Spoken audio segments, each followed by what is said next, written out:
Welcome to lesson number 4, The Treasure Within. This lesson is taken from the supplementary reader, It So Happened. Now, in this lesson, The Treasure Within, it is based on a conversation between Miss Bela Raja, editor of Sparsh, a newsletter from the Resource Center, the Valley School, Bangalore, and Mr. Hafiz Contractor, one of India's leading architects. The conversation makes us realize the importance of being active in extracurricular activities in school and how the time spent in school builds the foundation of one's career. So, before we read, let us just think about these points.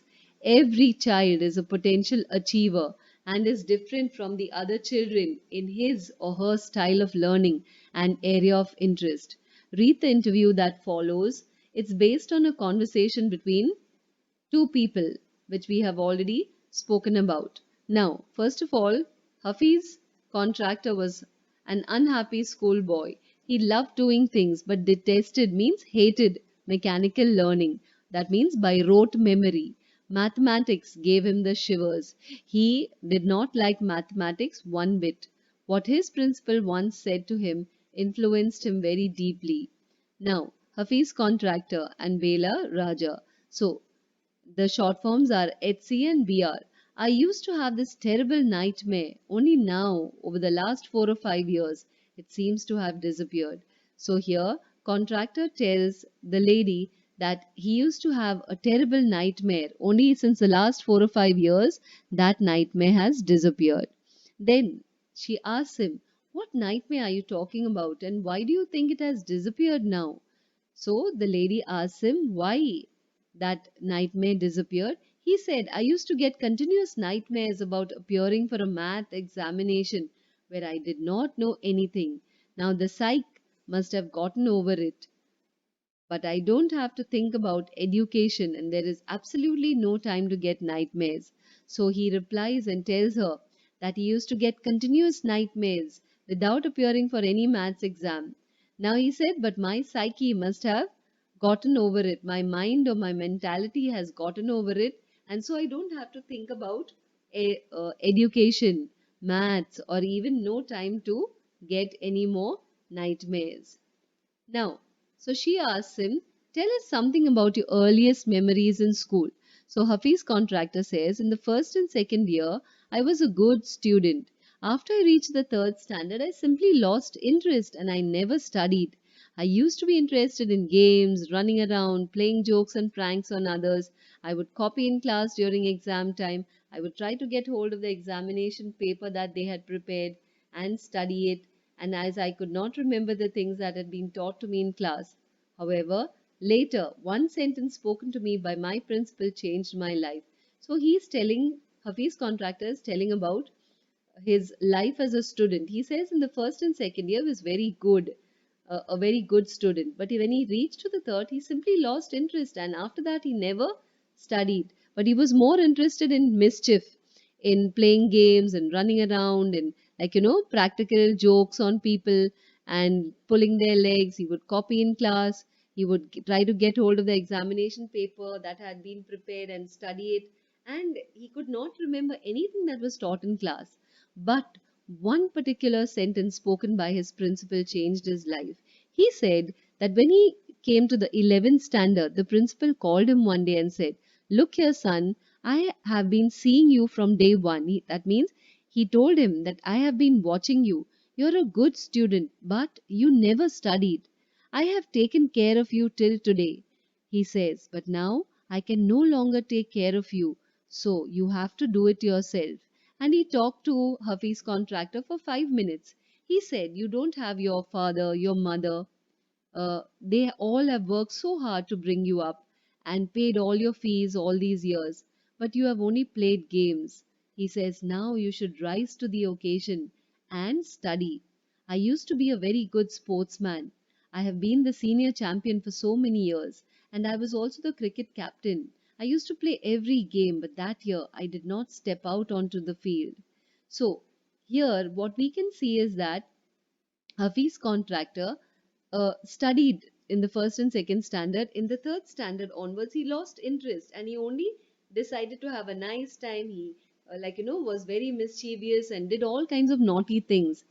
And then, when he reached the 11th standard, one day the principal calls him and speaks to him, and he tells him that I have been watching you since day one, and I have taken care of you all along. All these years, I've made sure that you have passed. But he says, now I cannot do anything. It will be the board exam time. So now, son, you must do whatever you can do to work hard and pass. He says, your parents have worked hard and they have, put you through school. They have worked so hard and they have financed your education. Now you must rise to the occasion and study.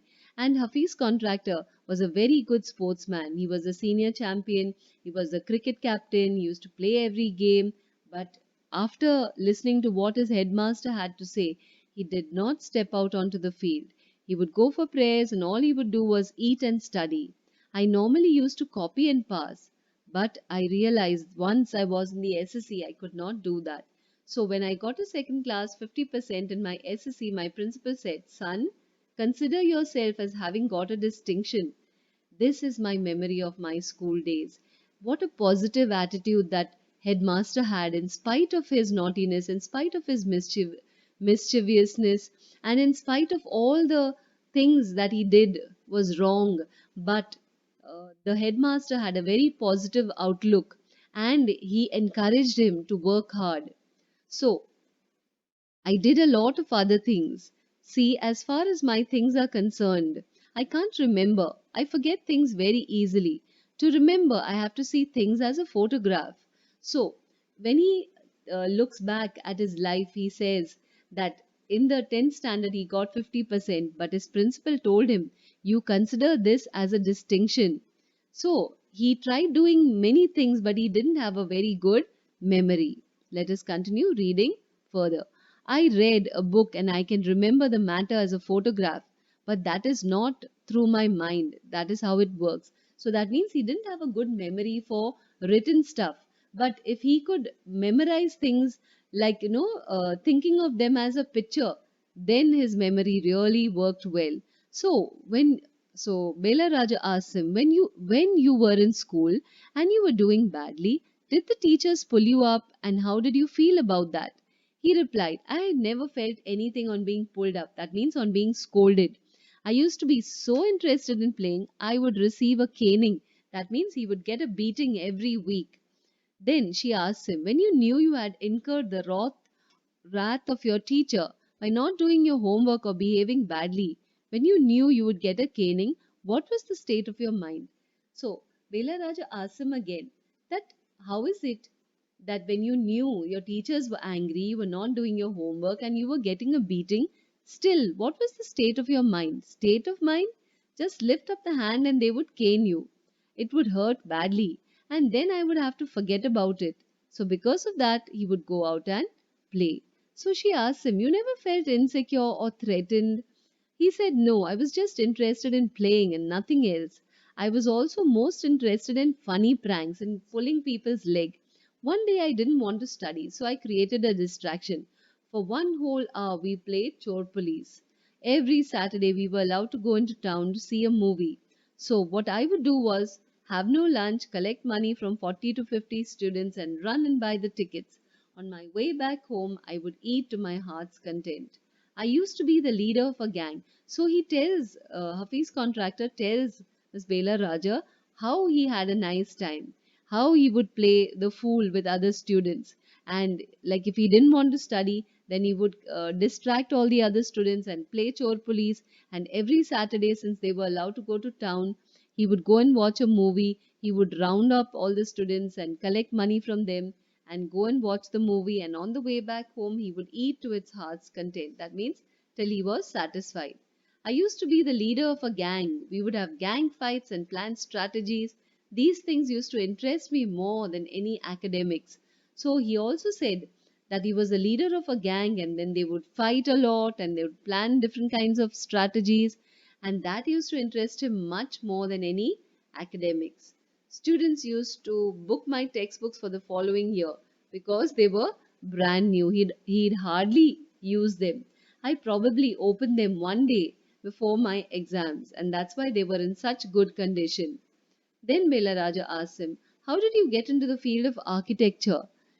Then Hafiz contractor replies, in the college for architecture, nobody who had got below 80 to 85% was allowed to enter, and I had only 50%. I wanted to join the army.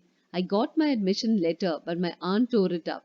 Then I decided I want to join the police force. My mother said, don't join the police force, just do your graduation. So I went to Jai Hind College in Bombay. There, I was to take either French or German. Though I had studied French for 7 years, I did not know 7 words of French. So I took German. Then my German teacher died. So Hafiz contractor, Bela Raja asked him that how come he chose the field of architecture. And then he replies saying that in the college, nobody who got below 85% was allowed to get admission, but he had only 50%. But the first choice for him was the army, and he even got an admission letter, but his aunt didn't allow him to go and join the army. So then he decided to join the police force, but his mother said, don't do that, just do your graduation. And in order to complete his graduation, he went to Jai Hind College in Mumbai.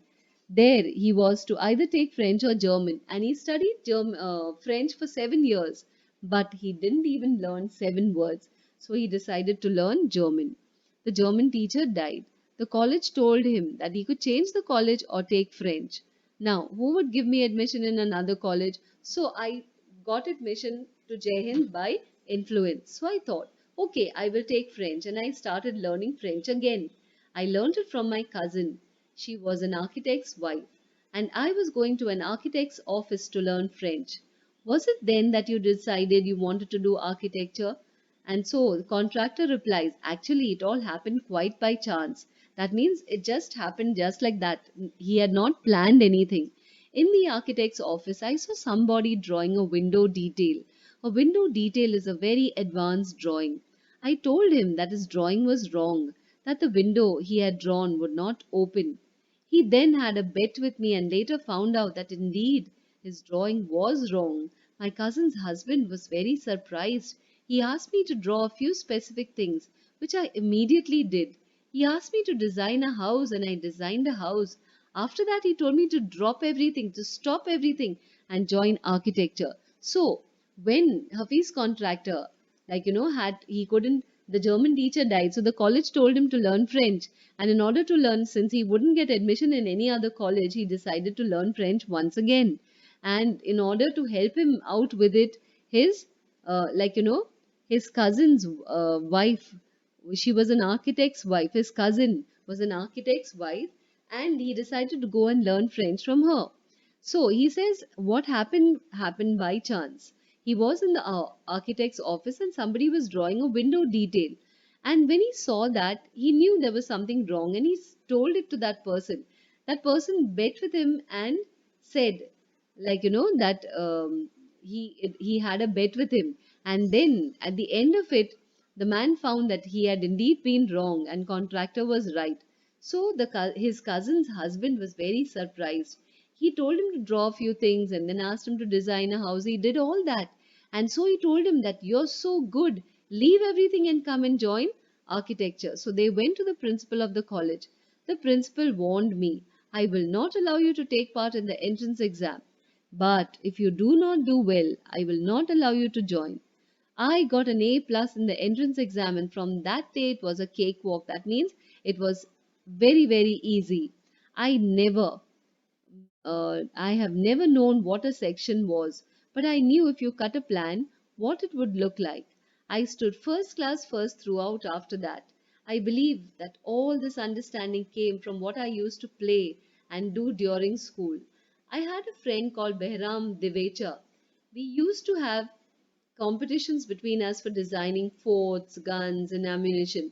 Each one of us was design something in an effort to be different from other people. So, contractors tells how he came to finally do architecture. His cousin's husband gave him like a lot of projects, and he did them very beautifully. So he took him along to the principal, and then the principal told him if he wouldn't get good grades, he wouldn't allow him to sit for the uh, entrance exam. But he really did excellently in that. He got an A plus, and from that day onwards, everything was smooth sailing. Then he says that the reason why he was so good was because of all the games that he had played and all the experiences that he had in his life. And he also had a friend by the name of Behram Devecha. And they used to have competitions between them in order to design guns and fort and ammunition. Both would design something in order to be different from other people. In school, when I was in the second or third standard, one of my teachers, Mrs. Gupta, saw my sketches and told me, "See, you are useless in everything, but your sketches are good. When you grow up, you must become an architect." And I didn't know at that time, but she was right. Later, after I became an architect, I went back to meet her and tell her, "Why do you think you do not like studies?" Bela Raja asked him. "Was it because you felt you could not cope or deal with the curriculum?" He said, "I was very bad at languages, science, and geography I could deal with. Maths was very hard. I was just not interested. I was studying for the sake of studying. What they taught me today, I would forget after 2 days. I would not bother because there was no application of mind there to begin with." So, here, Hafiz contractor says that when he was in the second or third standard and he, sketched certain things, there was a lady, a teacher by the name of Mrs. Gupta, and she was the one who saw the potential in him and she told him, "Son, you are useless in almost everything, but your sketches are good. When you grow up, you must become an architect." So when he did become one, he went back to meet and tell her. And then Bela Raja asked him why he did not like studies. He said he was bad at languages, science and geography. He could, he could manage, but maths was very bad. And he said he was not at all interested. And whatever he studied for the sake of studying, he would forget after 2 days. He would not bother because there was no application of the mind. So Bela Raja asked him, "Did you think that what they taught in schools was boring? Or did you feel that once you understood the concept of what was being taught, you lost interest?" No. So contractor replies, "Living in a boarding school was difficult. We were just living from day to day. Nowadays, there are so many tests. Back then, whenever we had tests, we used to just copy. The teacher thought we had done our work." So Belaraja asks him, "There is a contention that giftedness and learning disabilities go hand in hand. Do you think this applies to you?" So he replies, "Well, take some students from my class. They, those who always stood first or second, are today doing very ordinary jobs. I have come across this kind of situation. I've come across this kind of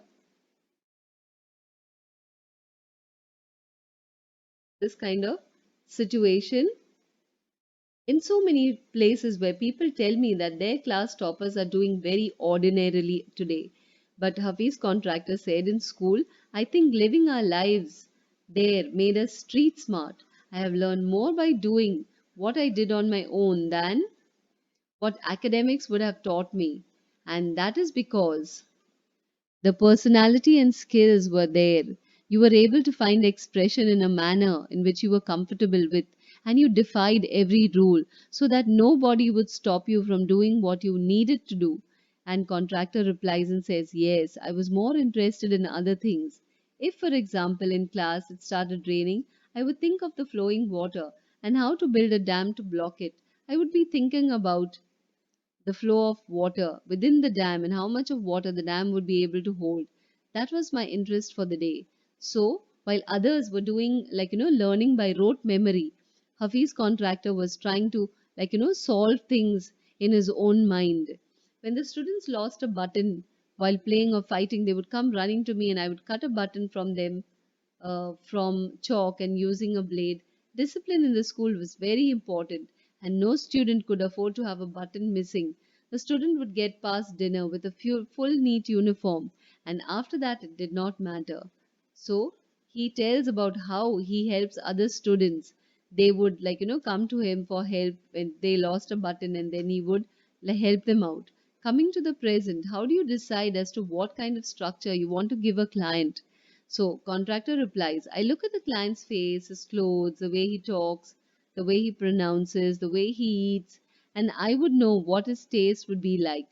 I can relate to people in a way that would be comfortable. I sketch very spontaneously on paper, on the spot, and that paper I give to my people in the office." So when Belaraj asks him what kind of structure he wants to give to a client, he says that he observes his clients. He looks at their clothes, the way they talk, the way the person eats, or what his tastes are like, and then he relates to them, and then he is able to very spontaneously draw things on paper. And so she asks him, do you do it instinctively? He says, you call it instinct, call it arithmetic, call it whatever, but it comes to me like mathematics, putting design, construction, psychology, and sociology together and making a sketch from all that is mathematics. So here we almost come full circle to where Mr. Contractor has derived his own interpretation of mathematics, taking it from a subject he hated to a subject he now loves dealing with. So, in the end, we see that Mr. Contractor says that you call it arithmetic, call it instinct, call it whatever, but he says everything comes to me like maths, putting design, construction, psychology, sociology. So, he uses all the fields of his learning, and that becomes a complete whole. And then he's able to sketch from all that is mathematics. So they come full circle where he derives his own interpretation of mathematics, taking it from a subject he hated to a subject now he loves dealing with, and that is maths. Hope you've understood this lesson well. That like what lesson do you learn from this particular chapter? We learn that even if you do not begin like in life or in your school life very well, that does not mean that you cannot end well. Only you have to look for an opportunity, and you have to seize and grab the chance that comes to you. You have to keep looking out for opportunities in which you can prove yourself. And so here, Hafiz contractor, his principal had quite a role to play in his change in his life, change in his thinking. And he was the one to put, a lot of hard work into what he was doing. He did things with passion, and that is the reason why he succeeded. So, now let us have a look at the comprehension check. Hafiz contractor wanted to join the police force, and why didn't he? Well, because his mother told him not to join the police force but asked him to go and complete his graduation in Mumbai. In the architect's office, Hafiz contractor was advised to drop everything and join architecture. Why? Because in his quest for learning French, he went to a cousin, and there he saw his cousin's husband was an architect. So there he saw somebody doing a window drawing, and it was done wrong. So he was able to point out the mistakes. The other person, tried to bet with him and tried to prove him wrong, but he was not able to do so. And that is the reason why, when Hafiz contractor saw how good he was at architecture, how good he was at designing, he advised him to drop everything and join architecture. Then, what was Mrs. Gupta's advice to Hafiz contractor? Yes, his teacher advised him to become an architect when he grew up because his drawing was so good. Then, what made her advise him so? Upon seeing some of the sketches that he had made, she told him that although he was useless at almost everything else, his sketches were very good, and she advised him to become an architect. Next question. How did he help fellow students who had lost a button? To help fellow students when they had lost a button, he would make a button by cutting a piece of chalk. Then, which rules did he break as a schoolboy? He broke a lot of rules that stopped him from doing what he needed to do. He would play all the time and play pranks on people, would play pranks on others. He created a distraction if he didn't want to study, and then play chore police. He would copy during all his tests, and his teachers would think that he did all his work. He was more interested in other things which made him street smart. Then, what is Hafiz Contractor's definition of mathematics? According to him, the definition of mathematics is putting design, construction, psychology, sociology together and making a sketch from all that is mathematics. How would you want to define mathematics? Do you like the subject? It's a very important subject that builds the foundation of our intelligence. Basic mathematical techniques us to do calculations and helps us in making budgets and plan for our life. Advanced mathematics, however, teaches us in finding solutions behind complex issues and used in advancing technology. While basic mathematics is important and necessary, not everyone likes studying advanced mathematics as it can be complicated. Yes, I like the subject as it has added to my set of skills and has made me smart. Now look at the exercise. Is it likely that someone who's original and intelligent does not do well at school? Should such a learner be called a failure? If not, why not? Well, we have Hafiz Contractor's example that someone who is original and intelligent does not do. It's not necessary that all children do well at school. Some of them really bloom as they grow, as they become teenagers, adolescents, and as they realize their responsibility towards their family, towards themselves, then they slowly change. That is the reason why we should never call any learner as a failure. We must give him the chance, the opportunity do do all that he has within him. And who, in your view, is an unusual learner? An unusual learner is somebody, an unusual learner is someone who does not learn by rote memory, but he is eager to do things. He is eager to play games. He is eager, very active in so many other things, and that is why when the opportunity comes, he makes the best of that opportunity and he learns very well. What can schools do to draw out the best in unusual learners? Suggest whatever is reasonable to you. I leave this to you children to think about.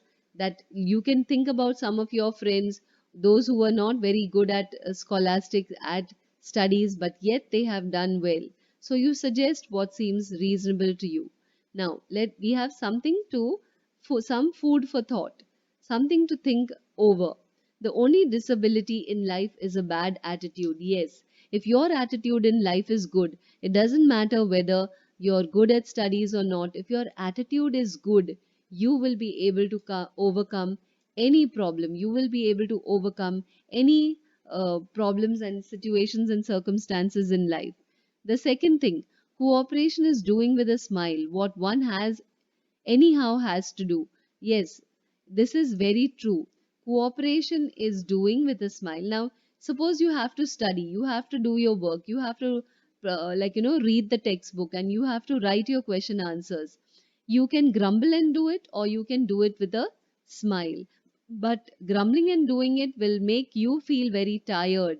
It will make you feel that you have no energy left to do anything. But if you do things with passion, if you do things with a smile on your face, then that will help you to overcome no matter how many problems come your way. So, children, I hope you have understood. Kindly make sure you read the lesson a few times and write the question answers in your fair book. Thank you and have a nice day.